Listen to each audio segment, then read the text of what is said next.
This is Auxano Life. I'll read to you from St. Luke's Gospel chapter 23 and from verse 42, talking about that thief who was on the right hand side of the master. And he said unto Jesus, Lord, remember me when thou comest into thy kingdom. And Jesus said unto him, Verily I say unto thee. That word translated verily is the same word truly. It means truly. I say unto thee, today, now you notice after the word thee, you got a comma there, and it says, today shalt thou be with me in paradise. Well, that's where a problem of the punctuation is. It's truly I say to you today. Truly I say unto thee today. So the punctuation, the comma there should be after the word today, not after the word thee. So, verily I say unto thee today, thou shalt be with me in paradise.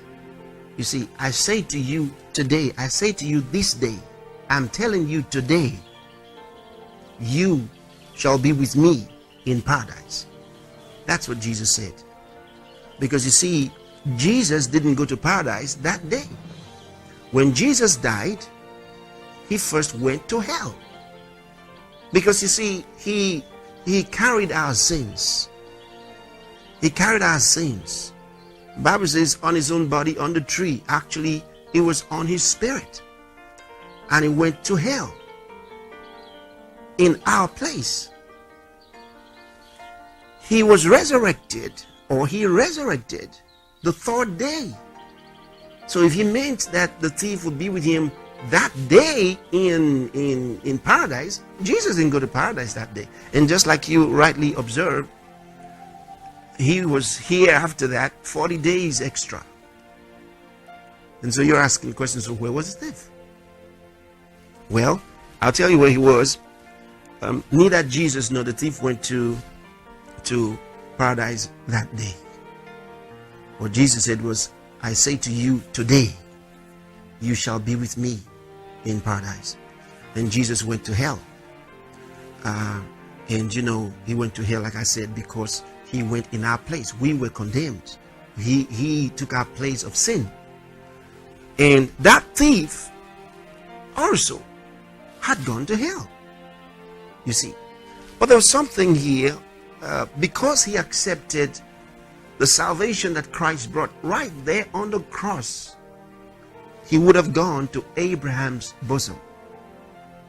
Abraham's bosom was the side of Hades, where the righteous people waited until the redemption should be consummated.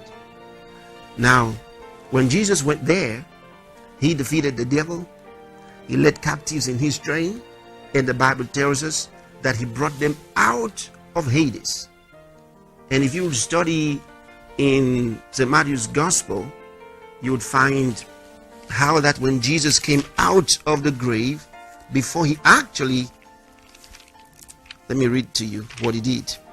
In St. Matthew's Gospel chapter 27 from verse 51, it says, now before he was buried, you'd find an account from St. Matthew here. It says, and behold, the veil of the temple was rent in twain from the top to the bottom, and the earth did quake, and the rocks rent. This was why Jesus was on the cross. Then he tells us something here. Verse 52. And the graves were opened. The graves were opened. There was an earthquake when Jesus was on the cross. When he died, there was an earthquake, and the graves opened up. And the graves were opened, and many bodies of the saints which slept arose and came out of the graves after his resurrection. They came out of the graves after his resurrection and went into the holy city and appeared unto many. So these many righteous who were in Abraham's bosom were brought out of Hades by Jesus. See, he led captives in his train. He brought them out of Hades The Bible says he led captivity captive. All right. Now he brought them out of Hades. And the Bible tells us they went into the holy city and appeared to many. There's so much to be said about that. But then, at the ascension of Jesus, you would find that these righteous men and women had gone to the heavenlies to wait for the Master. Because the Bible tells us here, wherefore seeing we also are compassed about with so great a cloud of witnesses. A cloud of witnesses, which means it's referring to people. A cloud of witnesses. Now, a cloud of witnesses, you would find he refers to them in the book of Acts.